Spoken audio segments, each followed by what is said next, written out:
Hello and welcome to Apple Illustrations. Hello, I'm Nate, and let's do some people sketching. So on the weekend my wife told me that I was going to a market up at Mareeba, and as you can imagine I was thrilled. Everybody loves going to a market, said no one ever.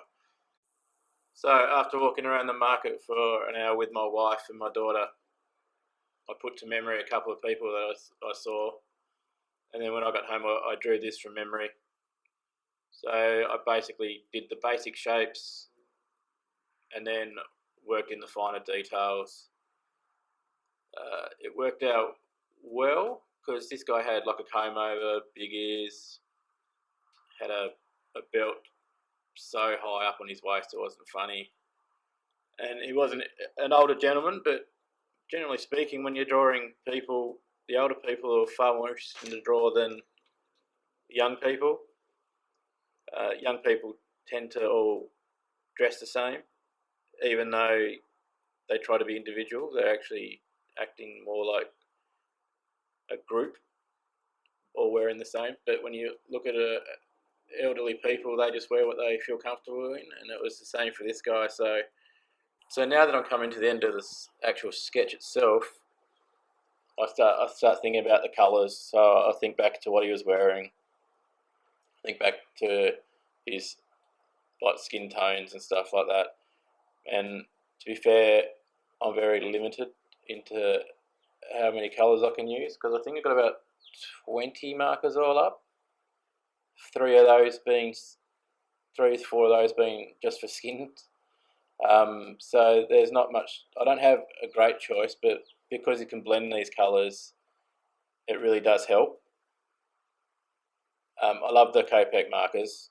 They're really easy to use, really easy to blend, and it's something that I started using once I watched a lot of Will Terrell and Brandon Green on YouTube. I'll leave their links in the description below. They're amazing artists, but I have talked about them before. So I think one thing that I have learnt is to block out the negative comments and naysayers that you might have. They're out there, and you just got to realise that at least you're producing something, at least you're doing something. Generally speaking, the people that are the naysayers and the people that say crap about you on Twitter and Facebook and stuff, they're the actual people that can't do anything at all, and they're generally just jealous that you're actually producing something rather than absolutely nothing. So if you have someone on your Twitter, Instagram that doesn't like your work, that's their opinion. It doesn't mean anything. Just ignore it. That's what I've learnt to do. It took me a little while to get over certain things that were said about me on especially DeviantArt.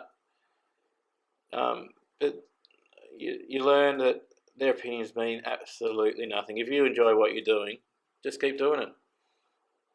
And sooner enough, like, they'll just realise that they're adding nothing to anyone's lives. It's just pointless crap, and most of the time it's just people in their basements trying to get a rise out of people.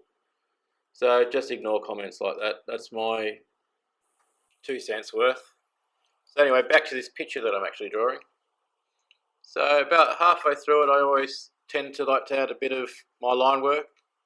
I'm not too sure why, but I think just adding colour all the time, I just like to change it up a little bit, add the black outlines, see how the overall image is actually looking. I think it works well for me. I know other people like to put their outlines down first and then add the colour. To me, it's either halfway through the picture or right at the end. That's how I learnt from watching a lot of YouTube, and that's how it works well for me. I've tried it the other way around, but it doesn't really work. Now I'm just going to add some of the smaller details like the eyes, white highlights for the hair and the eyebrows, just some highlights for the clothing as well. I think I like the highlights is the fun part for me, and then I also like to grab like a red pencil, just add some colour to the skin tones as well, around like his chin, his nose, a bit on his hands and his ears. So I'm doing my background colour. This is all just to make the image pop off the page a little bit more. I usually finish it off with outlining the whole image with a white pen.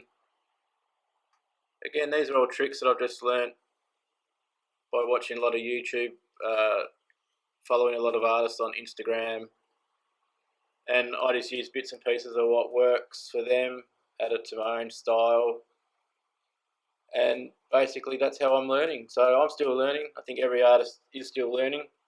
Just remember to have fun with whatever you're doing and it will all take care of itself. I do apologise because this image did not scan well into my computer, so I'm going to have to look at the settings and try and fix that problem. But anyway, I hope you've enjoyed this video, so please watch, like, share and subscribe. Until next time, I'm Nate. Have a good one.